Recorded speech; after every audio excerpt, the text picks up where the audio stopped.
E sim porque eu me esforcei para eu mudar certas coisas em que eu era conivente, em que eu... atitudes que eu acabava sendo tolerante com aquilo e não dava um limite para certas coisas. E em outras situações, se a pessoa for extremamente rígida, ainda que eu mude, pode ser que ela não mude. Em casos extremos, né? Sim. Há pessoas muito rígidas, com sérias dificuldades, que talvez não mudem. Agora, isso que eu vejo, eu acho que traz uma esperança a mais, porque, vamos dizer, você ficar se queixando, exigindo que o outro mude, é mais ou menos como dizer, você tem que parar de fumar, você não pode ser sedentário, você tem que emagrecer, não adianta. Às vezes eu acho que isso pode até ter um efeito contrário. Agora, se a tua postura muda, vamos dizer, a outra pessoa para te acompanhar vai ter que ir junto. Eu já vi, por exemplo, algumas mulheres chegarem sério para o marido e dizerem, olha, ou tu para de beber ou eu tô indo embora. E eu já vi várias situações, e se a mulher tá falando sério, e o cara entende, valoriza a esposa que tem, reconhece, o cara se ajeita. Não, eu não quero perder ela, eu tenho que... Então, a postura do parceiro, eu acho que faz muita diferença, porque isso cria necessidade do outro mudar para te acompanhar. Não é que tu vai ser o dominador, mas se tu tá fazendo mudanças na tua vida, tipo uma vida mais saudável, coisas desse tipo, olha, tem grande chance que o outro te acompanhe nesse movimento. Sim, porque no momento que tu diz pra tua parceria no amor, esse tipo de vida pra mim não serve mais, né? Com certas falas, esse tipo de vida não serve mais. Eu não quero mais continuar convivendo com uma pessoa que bebe, né? E bebe com grande quantidade, eu não quero mais, né? Ou se você vier bêbado, eu não vou ficar conversando contigo, eu não vou deitar com uma pessoa que está alcoolizada, não vou respirar o teu hálito, né? Cheirando a álcool. Se você toma atitudes as quais você diz, eu não concordo mais com isso, se a outra pessoa realmente tiver interesse em manter o relacionamento, é possível que ela tome alguma atitude. Mas porque eu tô tomando novas atitudes. Não porque eu tô querendo mudar ela. Por que você não para de beber? Para de beber. Quanto que tu bebeu? Tu foi no bar de novo? Isso assim, a pessoa se torna um porre seco, né? O outro bebe e a pessoa se torna um porre seco, reclamando todo dia da mesma coisa. Se torna uma viciada também. É a codependência. Isso é muito interessante porque dá uma outra possibilidade. Tu não espera do outro. Tu te responsabiliza por aquilo e tu tomando iniciativas pode fazer diferença. Vamos fazer um intervalo, de bola? Vamos lá, intervalo rápido, fique ligado, já voltamos com emoção, afeto, comportamento. Voltamos, são 8h43, temperatura de 20 graus nesse momento. Voltamos com emoção, afeto, comportamento. Já deixo aqui os telefones para participar, para você que está em casa, mandar um recado.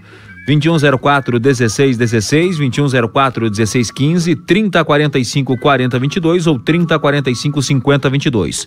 Torpedo 991629923 e o WhatsApp 991.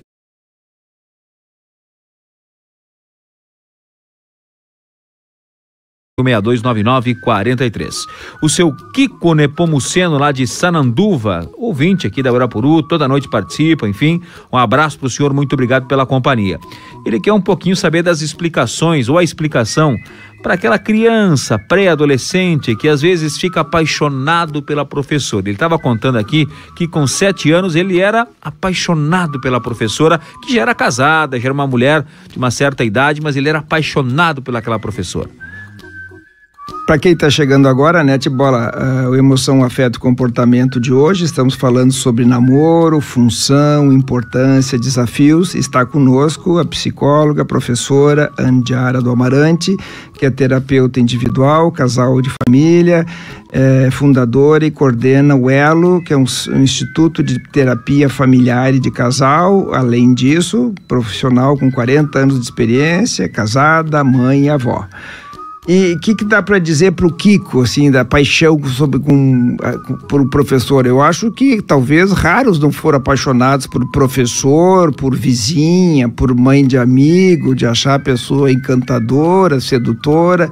Como é que é isso, professora? Porque o professor ou a professora é aquela figura idealizada para nós que transmite alguma coisa, um saber, que nos trata, né, em geral, se não for uma pessoa complicada, com problemas, vai nos tratar respeitosamente, com algum carinho e educação.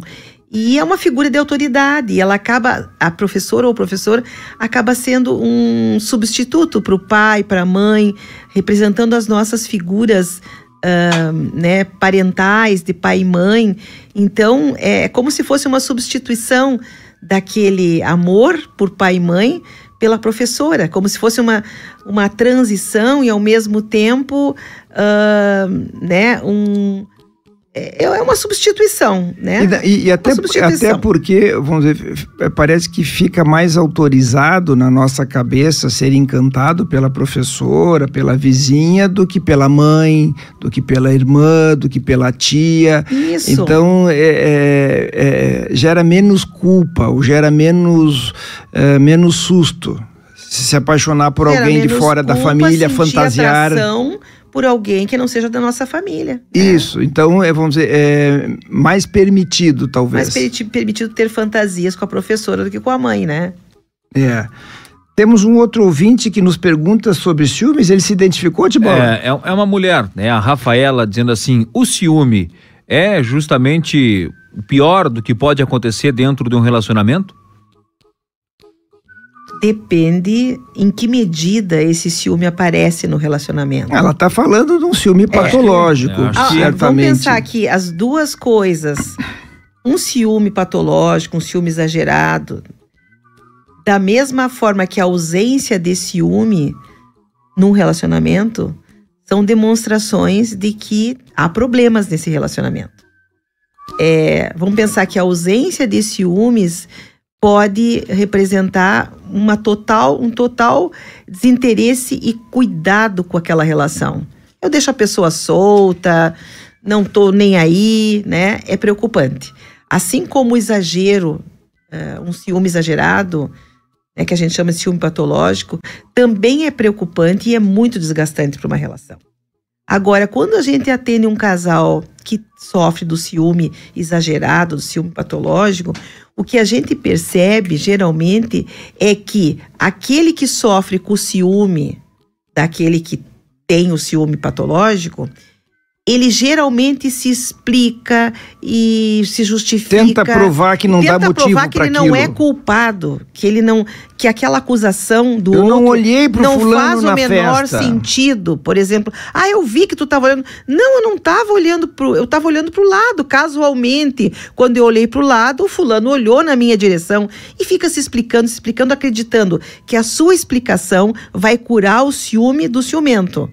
Só que não, né? Quanto mais eu me explico, menos chance tem desse ciumento ir procurar ajuda para resolver o ciúme que é dele, que é uma questão dele. Então existe uma retroalimentação nisso.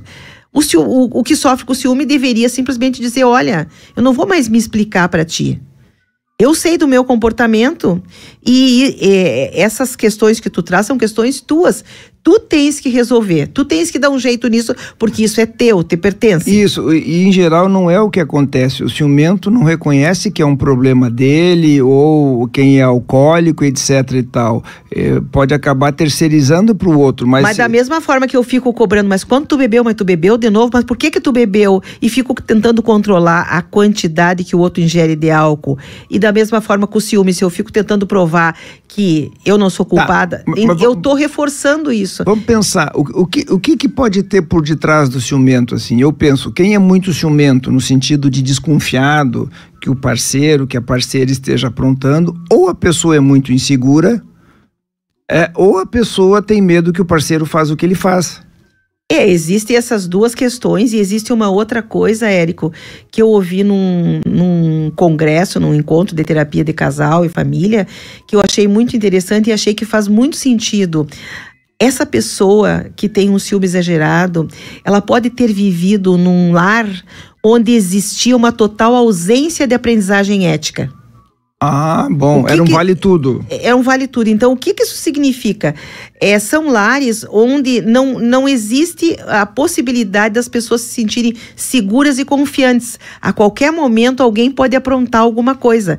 Não necessariamente na linha de uma traição sexual, mas pode existir outras formas de traição.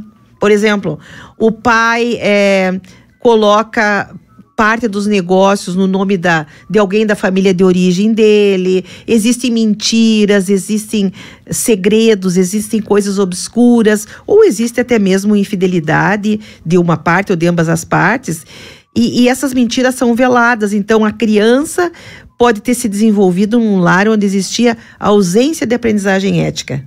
E se existe isso, ela vai para o relacionamento acreditando que nesse relacionamento tudo pode acontecer, e ela tem que estar em estado de alerta permanente. Então pode ser alguma coisa nesse sentido, ou uma questão da pessoa de não ter se sentido suficientemente amada por seus pais, e achar que, né, também não é amada suficientemente por aquela pessoa que está ao seu lado. Então precisa também estar sempre em estado de alerta para garantir o que é seu. Perfeito. Penso que seja por aí. Ótimo. Tibola, temos ouvinte? Temos Vamos sim. lá.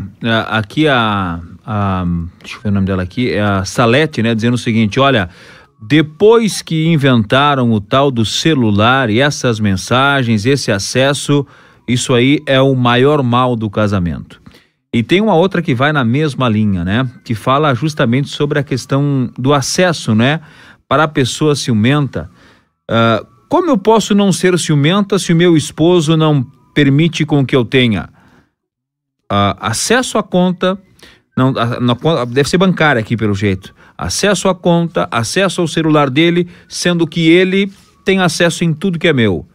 Como eu não ser ciumento e não desconfiar que existe alguma coisa ou existe um outro alguém? Eu não vou citar o nome dela aqui, mas enfim, é uma mulher também que está se manifestando. Pois é, né? Aí o cara dá evidências de que tem segredos, no mínimo, né? Porque a mulher não pode ter acesso à conta. Começa que quando a gente casa, o dinheiro tem que casar também, né? Claro. Não é mais o meu, o teu, é o nosso dinheiro. Então aí ele dá evidências de que existem coisas para desconfiar mesmo. Né? Agora, então aí tem uma coisa concreta, não tem uma coisa fantasiada. Tem não uma coisa uma suposição. Concreta, tem uma coisa concreta no comportamento dele. A outra questão é a questão do celular, das redes, eu acho, né? Por aí. Que também é uma questão muito atual. E falando principalmente de namoro. Hoje se percebe que as pessoas às vezes estão namorando muito mais outras pessoas através de uma rede social do que namorando a sua própria parceira, o seu próprio parceiro que está em casa. Estão numa situação de muito mais intimidade com um estranho e namorando esse estranho do que namorando o seu parceiro que está em casa. Eu acho engraçado, para não dizer outras coisas mais, às vezes a pessoa aquela que não desgruda do celular, né? Vai tomar banho, leva pro box. Nesse mato vai pro banheiro, dorme, põe embaixo do travesseiro. O cara não desgruda do celular, ou a senha do celular tá toda hora mudando. Quer dizer, por que isso? Quando a pessoa faz isso, a pessoa já tá dando pistas que tem coisas que ela precisa esconder. Se a pessoa não tem culpa no cartório, não tem necessidade disso, né? Ou é que nem... Mas aí é ouvinte que diz, eu não tenho acesso ao celular, à conta do meu parceiro, mas eu acho que aí já entra num estilo de relacionamento, de que a mulher fica excluída, ou tem certas coisas que parece que não fazem parte, tipo assim, eu não sei quanto ele ganha, eu não sei o que ele é com o patrimônio, eu não sei... Tem relacionamentos que são assim, que as coisas são dissociadas. E aí vem a pergunta, quanto tempo será que ela convive com isso e que ela, de certa forma, vai sendo conivente com isso, concordando com isso e não colocando para ele, né, assim, não é possível mais. Vamos ter que sentar para conversar, vamos ter que revisar Quanto isso. Quanto tempo ele desconversa, ou ele grita, se altera e ela para a conversa, e aí as coisas seguem nesta modalidade.